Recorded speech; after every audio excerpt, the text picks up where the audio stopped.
J'ai déféré ce jour à la convocation qui m'a été servie par la région de gendarmerie de l'Ouest à l'heure prévue accompagné de mes avocats.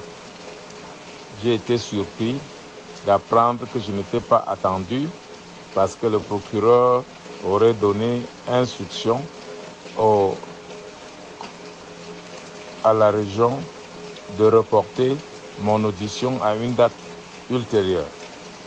Voulant savoir la raison de ce report, il m'a été répondu que c'est suite à la demande de report formulée par mes conseils.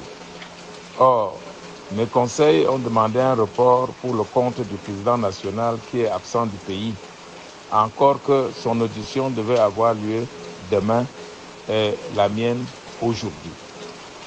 J'ai constaté à cette occasion que contrairement à ce que l'opinion publique a pensé, c'est le procureur de la République qui a initié l'enquête et ordonné à la cellule de la grande criminalité de la région de gendarmerie de l'Ouest de nous entendre. La Légion est donc auxiliaire de monsieur le procureur dans cette affaire. Et vu la personnalité du président national du MRC, le procureur de la République de Bafoussam ne peut pas prendre sur lui de le jeter en pâture. Il a donc reçu les instructions de sa haute hiérarchie de Yaoundé, qui à son tour aurait reçu les instructions de la très très haute hiérarchie.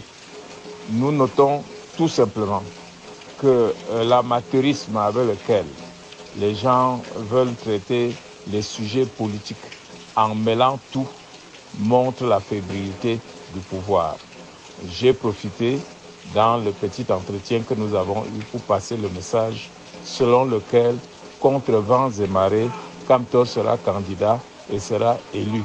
N'en déplaise à ceux qui vendent les cordes, ils n'ont qu'à commencer à s'en servir. Albert Zonga. Gendarmerie de l'Ouest. Les auditions n'ont pas eu lieu hier, mercredi. Maître Tassa, André Marie, secrétaire général de la Fédération régionale du MRC pour l'Ouest, et Albert Zongan, conseiller spécial du professeur Maurice Kamto, n'ont pas été auditionnés comme initialement annoncé. Quelle raison justifie cette non-tenue des auditions? Les précisions avec Franck Duroc Tassonken et Loïc. Les deux cadres du mouvement pour la renaissance du Cameroun, le MRC, présents à Bafoussam dans la région de l'Ouest, n'ont pas été auditionnés ce mercredi comme initialement prévu. Raison? Mais il nous a dit que, à la demande de monsieur le procureur de la République qui dirige l'enquête, les auditions avaient été reportées. Il nous a fait savoir que nous avons écrit pour solliciter le report des auditions. Et le procureur donc nous a donné acte pour solliciter plutôt le report de l'audition du président, de monsieur le président national du MRC, le professeur Maurice Kamto. Les avocats du collectif de Maître Sylvain Swap, désignés pour assister les militants de cette formation politique, convoqués à la Légion de gendarmerie de Bafoussam, indiquent qu'ils n'ont pas pu jusqu'ici prendre connaissance du dossier de leurs clients. Pas pu prendre connaissance du dossier. Nous ne sommes pas à mesure de vous dire quelles sont les infractions qui sont reprochées à nos clients. Pour Albert Zongan, conseiller spécial du professeur Maurice Kamto, aux côtés de Maître Tassa André, la situation prend les allures d'une embûche. Il se serait attendu à ce que nous ne venions pas pour crier partout que nous ne respectons pas ce qui tient lieu de justice dans notre pays et que notre culpabilité se trouve de ce fait presque établi. Pour l'heure, les auditions des militants de cette formation politique, arrivés officiellement deuxième à la présidentielle de 2018, ont purement et simplement été renvoyés à une date ultérieure. Seulement, Albert Zongan nous parle de la manœuvre de l'ordre de 82, qui sont habitués à tendre les pièges aux leaders de l'opposition. Il ne vous est pas échappé qu'au soir du 9 juillet dernier, ça visait de partout jusqu'à 24 heures après la sortie de Conrad Gandhi, que Maurice Kamto, Albert Zonga et le maître Tassa étaient tous attendus devant le colonel de la gendarmerie de la région de l'Ouest. Et les chefs d'accusation n'étaient même pas cités, ils étaient convoqués à comparaître. Une fois sur les lieux, d'abord, le conseil de Maurice Kamto a notifié les convenants de cette convocation que Maurice Kamto n'est pas sur le territoire national et quelque chose qu'ils ont pris note, mais n'ont pas signifié à d'autres partis qui étaient sur le territoire et ont déféré et ont répondu à la convocation. Malheureusement, ils n'ont pas été notifiés des chefs d'accusation qui leur sont accusés. Et voilà que Albin Zongan, comme dans la vidéo que vous venez de suivre, essaie d'expliquer que voilà comment ça se passe dans ce pays. Dans la suite, on va écouter Roland Sapi qui nous replonge dans la façon d'administrer du colon. Il donnait des ordres sans même notifier. On allait exécuter, c'est comme ça qu'on a commis des massacres dans le pays Bamileke, dans le pays Bassa. Et cela a un peu continué, sauf que avec l'UPC, c'était des hommes très intègres qui s'attachaient surtout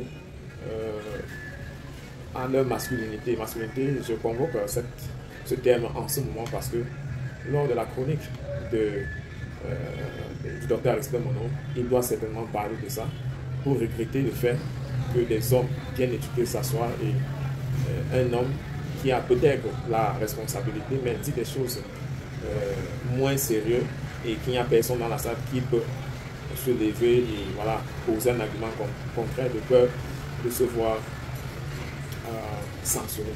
Donc, je vous invite à suivre Roland Sapi pour que nous sachions au moins qu'avant nous, on a eu ce genre de traitement, bien qu'on n'était pas encore en démocratie à cette époque-là, mais c'est le comportement de l'administration qui est désobligeant, qui est dénigrant envers les administrés.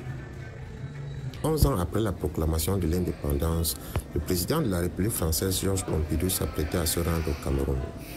Un auteur français, outré par la politique néocoloniale, se permit de lui adresser une lettre ouverte. Cette lettre de Charles Van de Lannoy, parue dans le journal Rivarol du 28 janvier 1971 et reprise par Mongo Betty dans Memba sur le Cameroun, présentait la situation qui prévalait à cette époque dans l'ancienne colonie. La lettre lit en intégralité. Dans un mois, Monsieur le Président de la République, vous vous trouverez en visite officielle au Cameroun, ce pays d'Afrique noire où, exception faite des affreux génocides du Nigeria et du Congo ex-belge, nulle part, tant de sang n'a coulé depuis le déclenchement en chaîne des indépendances africaines. 4000 morts au Cameroun depuis 1960, du fait des rébellions continuelles, de leur sanglante répression, du terrorisme et de l'écrasement de ce terrorisme, car la violence ne cesse d'enfanter la violence. Des centaines de villages rasés, souvent incendiés, rasés jusqu'au sol. Rien qu'en 1960-1961, 156 orados dans le malheureux pays Bassa et dont il ne reste plus le moindre vestige aujourd'hui. En 10 années, la brousse équatoriale a tout recouvert, les ruines, les charniers et les tombes. Et le mot d'ordre avait été « il ne devra rien rester, même pas une poudre calcinée ».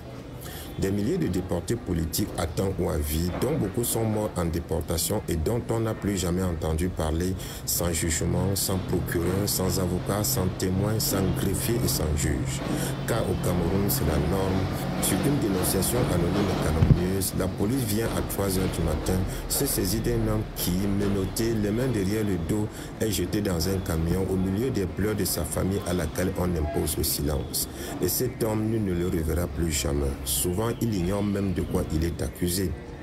Toujours au Cameroun, l'état d'urgence depuis 1960, le couvre-feu pendant 9 ans à Douala, ville de 300 000 habitants, le couvre-feu encore en vigueur en divers endroits en ce moment. Le régime du laissez-passer qui dure depuis 11 ans dans une région grande comme 8 départements français et qui durera encore des années et des années.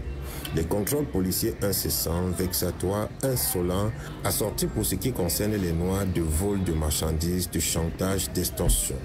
Donne 500 francs CFA où tu ne bougeras pas d'ici pendant 24 heures, etc. La rébellion noyée dans le sang, 10 fois écrasée, 10 fois renaissante. Et maintenant, après des centaines d'autres, on va fuser Ernest Ouandji et ses lieutenants. Je sais qu'ils sauront mourir en braves. Ils n'ont pas peur de la mort. Pour eux, elle est préférable aux tortures qu'ils endureraient pendant des années avant d'être quand même assassinés. Ils sont de la trempe de Ruben Omniobé, dit le père de l'indépendance, odieusement assassiné il y a 10 ans, fusillé dans le dos à 30 mètres pour faire croire qu'il avait été abattu alors qu'il fuait après les sommations réglementaires, alors que, livré par un Judas de son entourage, il avait été capturé en plein sommeil. Ruben l'intellectuel, le chic garçon, façon, le chrétien qui, lorsque ses maquisards allaient fusiller un policier ou un militaire ayant commis de multiples crimes, allait l'assister dans ces derniers moments avec des paroles qui bouleversaient les hommes du maquis. Ruben partait après avoir ordonné que ce malheureux soit enterré décemment et selon les rites de sa croyance. L'implacable El Hadj Amadou Ahidjo n'a jamais jusqu'ici usé de son droit de grâce pour des condamnés à mort politique. Jamais sur son ordre, aucun adoucissement n'a été apporté au régime effroyable des camps de torture et d'extermination dont j'ai été au Cameroun le témoin horrifié. Quelques exemples de torture. La balançoire.